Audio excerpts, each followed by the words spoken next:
Hello, I'm Sarah Shute, the Executive Director of the Wisconsin Alumni Association. We're excited to bring you a special edition of One-on-One at One Alumni Place, featuring a conversation between Vallabh Sambamurthy, the new Dean of the Wisconsin School of Business, and Mike Knetter, former Dean and currently CEO and President of the Wisconsin Foundation and Alumni Association. You won't want to miss hearing them talk about the future of business education and envisioning the Wisconsin School of Business as a hub for lifelong learning. We hope you enjoy this conversation. Well, good morning, Samba. It's great to have you here at Wisconsin. What in particular drew you to the Wisconsin School of Business, if I could ask? You know, Wisconsin has always been a place that I've admired, even from the days when I was a graduate student at Minnesota. Well, obviously. Absolutely. But great faculty. There were some of my professors who came from Wisconsin. But then, more importantly, I began to recognize that the University of Wisconsin has been a great pioneer in many ways, whether it be the forming the consortium or making innovations in MBA education and experiential learning and so on. I was also impressed by the passion and the loyalty of the alumni. You have a daughter who's taking a job in digital marketing, and you have your own background in digital economy and digital transformation of business. So could you talk a little bit about digital transformation and how you see that happening and playing out in the economy, and then maybe how that applies to business schools as well? It's amazing that what many of us have prognosticated for 15 years has arrived, and everything we do actually represents the big transformations. Somehow we haven't recognized the changes in our lives. Think about how integral the smartphone has become to our lives. It has challenged companies to think about the fact that their customers will only do things with their smartphone. So do you have an app? But building an app in itself is not the issue. Do you have all the right processes and the data? Think about employees of today. Think about customers, suppliers, employees. So that's one way of thinking about digitization, which is the technology, but more fundamentally, innovation through technology.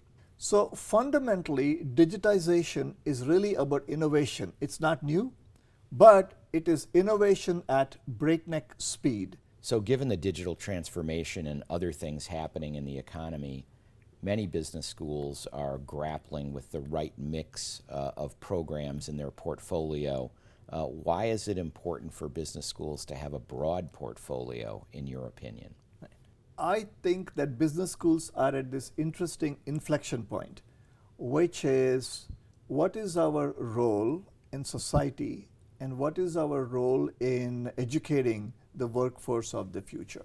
So a good portfolio has some of the elements such as a robust and vigorous BBA, because the undergraduate program is growing very rapidly at most business schools. But at the same time, in the sense of lifelong learning, there is a tremendous need for specialization, whether it be analytics, supply chain, healthcare. But that's what I call learning on demand. And by the way, there are other models emerging which are not just degrees, but also certificates. And there's a newer concept called digital badges, which all goes into the notion of learning on demand.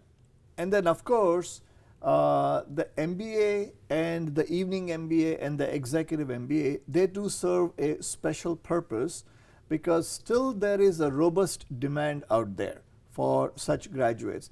And then, of course, Wisconsin has had a proud tradition of producing PhD graduates who've gone on to become top scholars. And then, of course, you referenced executive education.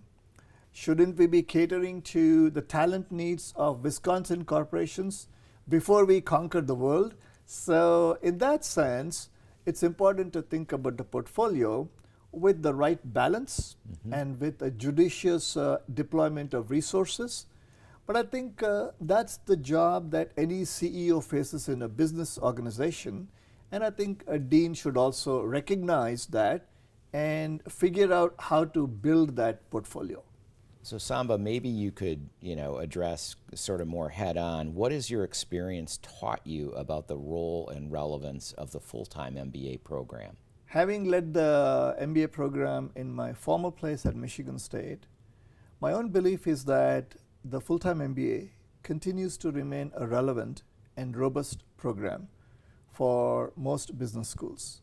So when I look at us, I believe that we have the solid foundation, and what we need to do is think about what else we might do in reimagining the full-time MBA. For example, we should take a look at incorporating business analytics.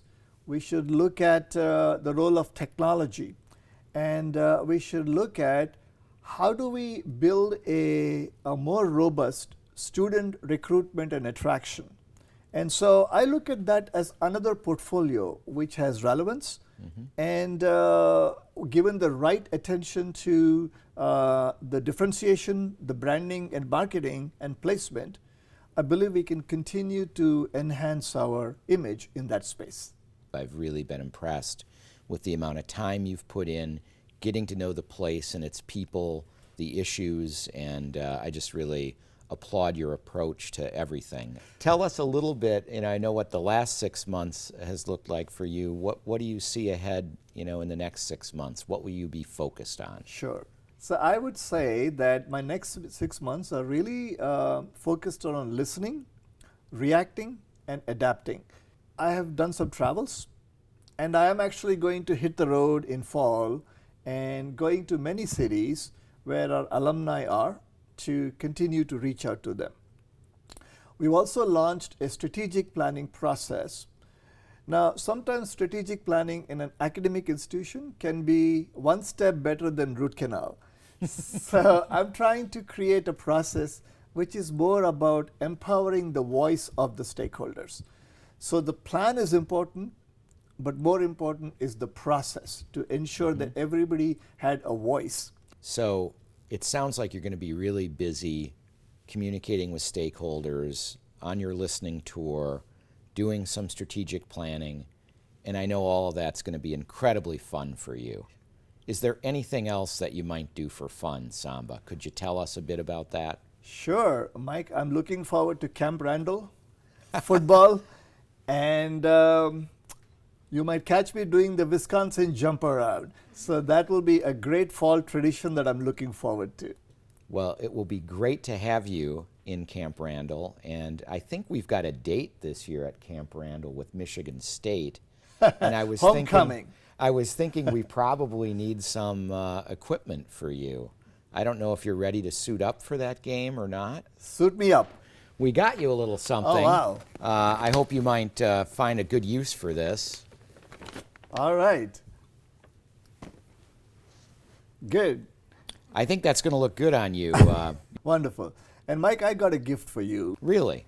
This is for donating to the Goodwill. Oh, nice. Well, these products will go well with Goodwill. I know right where it is, Samba. I was wondering if you had anything that you wanted to contribute, and this will do just fine. Thank Wonderful. you. Well, it's Mike, great to spend this time. Great pleasure talking to you, and thank you very much.